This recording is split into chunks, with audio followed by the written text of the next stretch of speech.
Allah Subhanahu wa Ta'ala berfirman, "Wahai Muhammad, Allah sama sekali tidak akan mengazab kaum kafir Quraisy selama kamu berada di tengah-tengah mereka. Dan Allah tidak akan menurunkan azab kepada mereka selama mereka beristighfar kepadanya." Al-Quran Surah Al-Anfal ayat 33. Ibnu Abbas radhiyallahu anhu menafsirkan ayat tersebut. Di tengah kehidupan kaum muslimin ada dua alat pengaman, yaitu keberadaan Nabi dan istighfar. Tetapi sekarang Nabi Muhammad telah wafat, sehingga alat pengaman yang tersisa tinggal istighfar. Lazimkan dirimu dengan istighfar. Saudaraku, dengan terus bermuhasabah diri, mari ajak diri kita untuk melazimkan istighfar.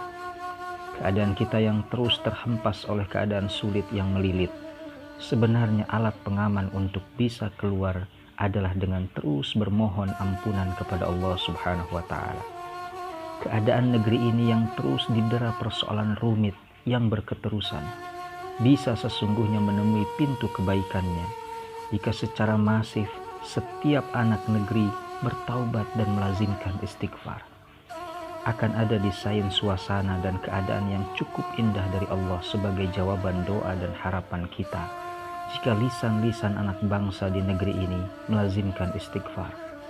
Insya Allah akan menjadi percontohan dunia Islam jika lisan pemimpin, para aparatur negara, menteri, anggota dewan, tentara dan polisi, hakim dan jaksa juga pengacara, penggiat media sosial dan orang-orang berpunya maupun yang papa, semua melazimkan istighfar. Hakul yakin, kebaikan atas negeri ini akan segera menemui asa dan nawacitanya. Sekedar untuk menyemangati supaya lisan ini lazim dengan istighfar, contohlah kepada si tukang roti di masa Imam Ahmad ibnu Hanbal yang mendapati peristiwa tak terbayangkan. Selama lebih dari 30 tahun si tukang roti yang tinggal di Basrah ini tak pernah lelah untuk menjadikan lisannya basah dengan istighfar. Ada harap kuat dari istighfar yang dilazimkannya berjumpa dengan Imam Al-Hadith terkemuka tersebut. Mengapa sampai terjadi peristiwa berurutan yang tidak bisa dicerna logika sang pengusung mazhab Hambali ini? Dimulai satu sore, mengapa sang imam seperti terdesak hatinya ingin sekali mengunjungi Basrah. Lalu pada saat ingin iktikaf di masjid karena kemalaman, marbot masjid sama sekali tidak mengenalinya, bahkan mengusirnya dengan tidak selazimnya. Bahkan diceritakan sampai dihempas sang imam ini di jalanan. Rupanya jawabannya adalah desain peristiwa dari Allah supaya si tukang roti mendapati hal yang indah dari istighfar yang tak pernah putus dari lisannya. Saat sang imam dihempas di jalanan, si tukang roti yang kebetulan sedang melintas menghampirinya. Si tukang roti tidak pernah tahu rupa dari sang imam. Dirinya hanya kenal nama, "Jika mau bermalam di rumahku saja wahai fulan." Sang imam pun ikut serta. Disinilah bermula desain Allah yang indah itu. Di rumah yang sangat sederhana, sang imam mendapati amal menakjubkan dari si tukang roti. Jika tidak ditanya maka terlihat jelas lisannya terus basah beristighfar.